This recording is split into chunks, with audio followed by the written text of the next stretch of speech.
There was an African American cemetery that was paved over in the 30s by Robert Moses, and John was the very most instrumental person that we have ever run into in helping us to reclaim it and make it a memorial park. He didn't do it because we were African American. He did it because we were people. He did We it had a because concept to build the Korean Memorial in Queens. At the very beginning, we had nowhere to turn to and nowhere to begin.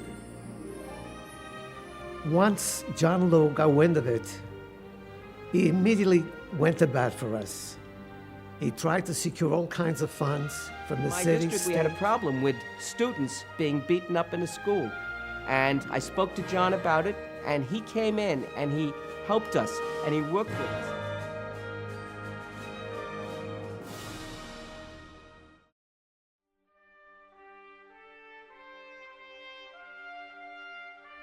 I came to this country at 5 years old.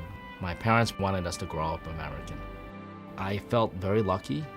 My mom worked for a long time in a garment factory, and when I was 7, I got my first job working in the same garment factory, and I learned firsthand why they call the place a sweatshop. I'd like to say I was taught in public school, but I was educated in a sweatshop. Before I was in the city council, I had a professional career in finance. John could have made a lot more money doing what he had been doing as a financial person, but he didn't want to do that. So I was on the subway, and I'm reading the paper, and on the front page of the New York Times, I see this article about my council member, talking about how Asians are always looking to invade, not assimilate, that Asians are nothing more than rude merchants, illegal aliens, and criminal smugglers. I was thinking, I'm Asian, I'm none of those things. And in fact, most Asians I know, they don't sound anything like that. And I was just incensed to read that my own representative could say something like this. And so the following year, I ran against my council member for the position. I didn't win that year, but I came back 4 years later and I won the seat. I can't believe that it wasn't until 2001 that the first Asian, happens to be me, was elected to any kind of legislative office in New York. I believe that John, since he comes from a minority, he knows our problems. I've seen John in the presence of many different ethnic groups, and he is the same man all the time. I know what discrimination feels like, and I don't want anyone else to feel it.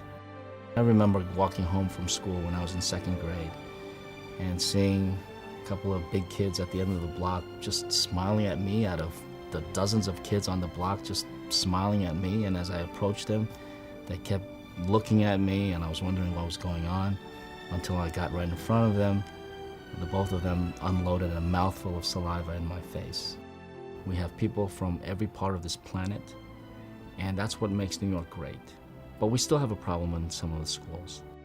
One of the big bills that I pushed was something called the Dignity for All Students Act, where it required the Department of Education not to prohibit bullying and harassment, because that was always prohibited, but it required the Department of Education to actually track reports of incidents and to monitor the trends so that they would actually be able to do something about it. My skills in the financial world and my knowledge of the city's operations and finances, I brought that experience to my position in the city council. The MTA was looking to make huge fare increases, and it turned out that John was able to force them to reveal the fact that they had 2 sets of books. When you've worked in a sweatshop, you don't get intimidated by the MTA.